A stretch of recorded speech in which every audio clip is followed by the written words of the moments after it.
আন্তর্জাতিক সম্প্রদায়ের আহ্বান উপেক্ষা করে গাজার রাফা শহরকে বিশ্ব থেকে বিচ্ছিন্ন করে স্থল অভিযান শুরু করেছে ইসরায়েল। এর ফলে হামাসের সঙ্গে যুদ্ধবিরতির আলোচনা ভেস্তে যাওয়ার উপক্রম হয়েছে। জাতিসংঘ মহাসচিব বলেছেন, রাফা অভিযান ইসরায়েলের মারাত্মক ভুল এবং এটি রাজনৈতিক বিপর্যয় ডেকে আনবে। পুরো অঞ্চলে ছড়িয়ে পড়বে এর প্রতিক্রিয়া। মধ্যস্থতাকারী দেশগুলোর দেওয়া যুদ্ধবিরতির প্রস্তাব সোমবার মেনে নেওয়ার ঘোষণা দেয় হামাস। এর কিছুক্ষণ পরই রাফার পূর্বাঞ্চলে বিমান হামলা শুরু করে ইসরায়েল। এরপর মঙ্গলবার শহরটিতে প্রবেশ করে ইসরায়েলি সাজোয়া যান। শুরু হয় স্থল অভিযান।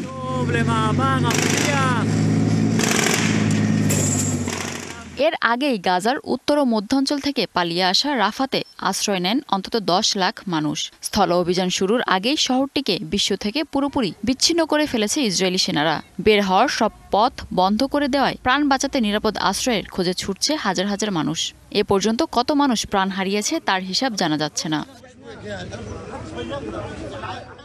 যুদ্ধবিরতিতে ইসরায়েলকে রাজি করাতে এখনও চেষ্টা চালিয়ে যাচ্ছে যুক্তরাষ্ট্রসহ মধ্যস্থতাকারী দেশগুলো। তবে জিম্মিদের মুক্তি করতে সামরিক অভিযানের পক্ষে বেনিয়ামিন নেতানিয়াহু। হামাসকে কোণঠাসা করে জিম্মিদের ফিরিয়ে আনতে সামরিক অভিযানের দরকার আছে। আর যুদ্ধবিরতি চুক্তিতে যেসব শর্তের কথা বলা হয়েছে তাতে ইসরায়েলের স্বার্থরক্ষা থেকে বহুদূরে। বুধবার সন্ধ্যায় ইসরায়েলি প্রধানমন্ত্রীর সাথে সিআইএর প্রধানের বৈঠকে তেল আবিবের সুর নরম হতে পারে বলে ধারণা করা হচ্ছে। আর হামাস বলছে, রাফাতে আগ্রাসন বন্ধ না হলে যুদ্ধবিরতি হবে না। যুদ্ধবিরতির আলোচনা চলমান। বল যুক্তরাষ্ট্র ও ইসরায়েলের কোর্টে রয়েছে। তবে আগ্রাসন বন্ধ না হওয়া পর্যন্ত কোনো যুদ্ধবিরতিতেই রাজি নই আমরা। রাফাতে স্থল অভিযানের প্রতিক্রিয়া পুরো অঞ্চলে ছড়িয়ে পড়তে পারে বলে সতর্ক করেছে জাতিসংঘ মহাসচিব।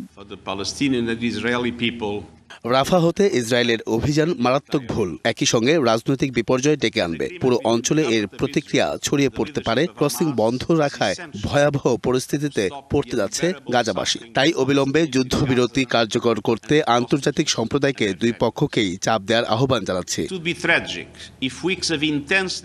অবরুদ্ধ অঞ্চলে মাত্র একদিনের জ্বালানি, ঔষধ ও ত্রাণ সামগ্রী থাকায় দ্রুত ক্রসিং খুলে দিতে ইসরায়েলের প্রতি আহ্বান জানিয়েছে যুক্তরাষ্ট্র।